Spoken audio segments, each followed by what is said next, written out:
औज़ुबिल्लाहिमिनश्शैतानिर्रजीम बिस्मिल्लाहिर्रहमानिर्रहीम अस्सलामु अलैकुम वरहमतुल्लाहि वबरकातुहू। नाज़रीन इकराम, मैं हूँ फैसल सैयदा। मेरा यूट्यूब चैनल देख रहे हैं। उम्मीद करता हूँ आप जहाँ भी होंगे रब ताला की पनाह में आफियत से होंगे।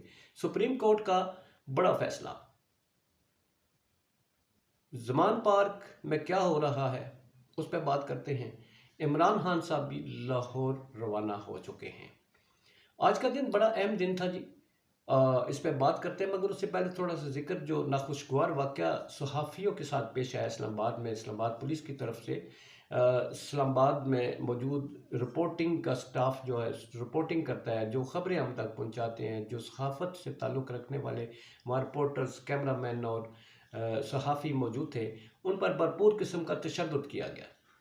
उन्हें तशद्दुद का निशाना बनाया गया और ये इंतहाई काबिल मज़म्मत है और ये बायस शर्म है इस जमहूरियत में, जिस जमहूरियत के नाम पर जो है वो कहा जाता है जी जमहूरियत को ख़तरा लाहक हो गया। क्या जमहूरियत को इन सहाफ़ियों से ख़तरा लाहक है, इमरान खान से लाहक है, या वो शख्स जो भी बोलता है उससे लाहक है? क्या जमहूरियत इतनी नाजुक होती है कि वहाँ पर हर चीज़ से ख़तरात लाहक होते हैं? जमहूरियत से खिलवाड़ किया जाए हुकूमती जमातों की तरफ से तो वहाँ जमहूरियत महफूज रहती है। जहाँ आइन को पमाल किया जाए, जहाँ आइन से रुगर्दानी की जाए, जहाँ तशद्दुद किया जाए, जहाँ बरहना किया जाए, क्या वहाँ पर जमहूरियत आज़ाद होती है? ये बहुत बड़ा सवालिया निशान है। अब आते हैं जी सुप्रीम कोर्ट ऑफ पाकिस्तान। आज का दिन आपको पता है बहुत अहम है। इमरान खान साहब अदालतों में पेश हुए और उन्होंने साबित किया कि वो कानून की हुक्मरानी पर यकीन रखते हैं। एक तरफ इमरान खान साहब हैं जो आज अदालतों में पेश हो रहे थे, और दूसरी तरफ जनाब नवाज शरीफ साहब हैं जो अदालतों को मतलूब हैं मगर आने को तैयार नहीं। कोई वो अदालतें जो इमरान खान साहब को तलब करती हैं, वही अदालतें नवाज शरीफ साहब को तलब क्यों नहीं करती? ये है हमारा अदालती निज़ाम। सुप्रीम कोर्ट की तरफ से आज जो सारा दिन बहस चलती रही, उसमें उन्होंने सियासी जो जमातें हैं उनके वकला से ये कहा कि आज आप अपने क़यादत से मशवरा करके हमें तारीख बताएं, वो क्या तारीख तय करते हैं ताकि हम फैसला करें कि इलेक्शन कौन सी तारीख को कराते हैं। वकला ने अपनी क़यादतों से मशवरा किया। पीटीआई ने पहले अपनी डेट दे दी। जो पीपल्स पार्टी हैं उनके जो एडवोकेट हैं उन्होंने जरदारी साहब से रब्ता किया। जरदारी साहब ने फरमाया कि हम तारीख नहीं दे सकते। फजल रहमान साहब ने भी यही कहा, उनके एडवोकेट है, और नूडी की तरफ से भी यही कहा गया। ये तो इनका रिप्लाई जो है वो एक्सपेक्टेड था। वो जो बातें जो इलेक्शन को डिले करवाना चाहती हैं, जो इस निज़ाम को जो है वो लपेटना चाहते हैं, वो इलेक्शन की बात कैसे कर सकते हैं? जो मुखालफिन को जेलों में डालना चाहते हैं, जो मुखालफ सियासी जमातों को रास्ते से हटाना चाहते हैं अपने इक़्तिदार को तूल देने के लिए, 90 डेज़ के इलेक्शन के अंदर जो आइन के अंदर जो डेट वाज़े की गई है उससे जो रूगर्दानी करते हैं, जो अदालतों पर हमलावर हैं, जो अदालतों को डिक्टेट करते हैं, वो इलेक्शन की तारीख कैसे दे सकते हैं? सुप्रीम कोर्ट ने आज जो बहस मुबाहिसा हुआ वकला की जानब से एक फ़ैसला कर लिया है, उसे महफूज कर लिया है, और वो फ़ैसला कल 11 बजे अनाउंस किया जाएगा। इस बहस मुबाहिसे में जो सारी तवज्जो थी वो एक नुक्ते पर मरकूज थी, और वो था 90 दिन के अंदर इलेक्शन करवाना ज़रूरी है। 90 दिन से ऊपर एक दिन भी जो है वो आइन इजाज़त नहीं देता।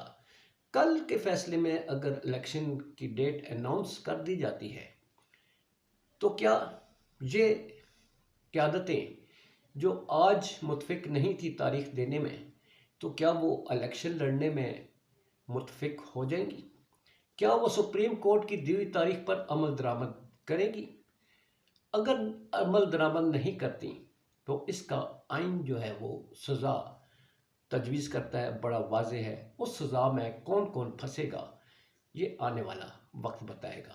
इमरान खान साहब की आपको मालूम है कि आज ज़मान पार्क से वापस आए तो एक बहुत बड़ी तादाद थी अवाम की जो उनके साथ थी, जो उन पर ट्रस्ट जाहिर करती है। वो इस्लामाबाद पहुँचे। इस्लामाबाद पहुँचने के बाद वो जिन अदालतों में उनकी पेशी थी वो गए, मुख्तलिफ अदालतों में उनकी ज़मानतें जो है मंजूर कर ली गई, मगर एक अदालत जो है तोशाखाना केस में उन्होंने उनकी ज़मानत रिजेक्ट कर दी और वारंट गिरफ्तारी जारी कर दिए। इसके बाद इमरान खान साहब जो है लाहौर रवाना हो गए हैं। आपको बताता चलो, जब वो इस्लामाबाद में थे तो पंजाब पुलिस जो है वो ज़मान पार्क पर रेड कर रही थी। वहाँ पर बैठे हुए लोगों को उठाया, वहाँ पर अच्छे खासे हालात ख़राब हुए, वहाँ से कैंप उखाड़ दिए गए। वो कैंप्स जिनमें लोग थे अपने लीडर की हिफाजत के लिए बैठे हुए थे, ज़ाहिर है गवर्नमेंट ने सिक्योरिटी हटा ली तो आज तक वहाँ पर अवाम ही थे जो सिक्योरिटी फराहम कर रहे थे।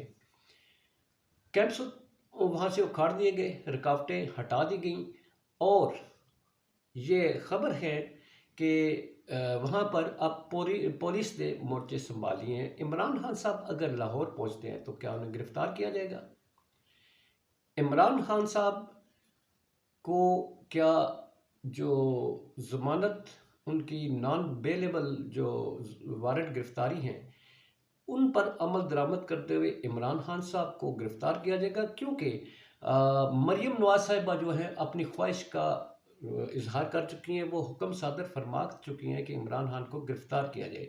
इमरान खान साहब के लाहौर पहुंचने पर गिरफ्तार किया जाता है या नहीं, ये कुछ देर बाद हमारे सामने हालात व वाक़यात आ जाएंगे। दूसरा, मूडीज़ जो है, मूडीज़ ने जो हमारी जो फाइनेंशियल रेटिंग है उसके हवाले से आपको पता है कि वो अपनी स्टैटिस्टिक्स जो है वो जारी करता रहता है। उन्होंने पाकिस्तान की रेटिंग जो है वो 1 से -3 कर दी गई है। अब वो -3 की क्यों की गई है? वो इस हवाले से की गई है कि हमारे ज़र मुबादला के ज़खायर जो है वो नाकाफ़ी हैं, जो रिक्वायरमेंट होती है किसी मुल्क के मौजूद होने के हवाले से। फिर हमारी रीपेमेंट्स के लिए हमारे पास पैसे नहीं हैं, हमारे जो है मईशत को संभालने के लिए प्लान जो है वो पॉजिटिव नहीं है, मईशत की सारी ओवरऑल ग्राफ जो है वो नेगेटिव है। तो लिहाजा अब ख़तरे की एक और घंटी उन्होंने जो बजाई है वो ये है कि मौजूदा जो इस वक्त के पाकिस्तान के फाइनेंशियल हालात हैं वो डिफ़ॉल्ट के ख़तरे की तरफ बढ़ रहे हैं, इसलिए कि पाकिस्तान को कोई भी मुल्क इस वक्त पैसे देने की तैयार नहीं। और अहम बात जो मूडीज़ ने बताई है वो ये है कि अगर IMF पैसे दे भी देता है तो तब भी पाकिस्तान की मईशत नहीं संभलती, इसलिए -3 में चले गए हैं। ये हैं हमारे हालात। आवाम भूखी मर रही है, फाकों पे मजबूर है, रोटी खाने से कासर हो चुके हैं, और दूसरी तरफ हमारे हुक्मरान हैं कि वो सियासत खेल रहे हैं, सियासी खेल खेल रहे हैं। मरीम नवाज साहिबा अवाम में जलसों से कहती हैं कि मेरे दिल में आपका दर्द है, और शेरों उठो। और शेर क्या उठेंगे? शेर जो है वो भूखे होकर ढेर हो रहे हैं। कौन सा शेर है वो? मुझे तो हंसी आती है। वो कहती हैं शेरों उठो। भाई कौन से शेर हैं, वो कैसे उठेंगे? शेर तो भूख से ढेर हो चुके हैं, हिम्मत ही कोई नहीं है, कैसे शेर उठेंगे? तो ये है जी हमारी सियासत है। सियासत में आवाम को ही बेवकूफ़ बनाया जाता है, आवाम जो है वो बेवकूफ़ बन जाती है। हमारा अलमिया यही है। अपना बहुत सारा ख्याल रखिए। पाकिस्तान जिंदाबाद, पाक अफवाज पाइंदाबाद।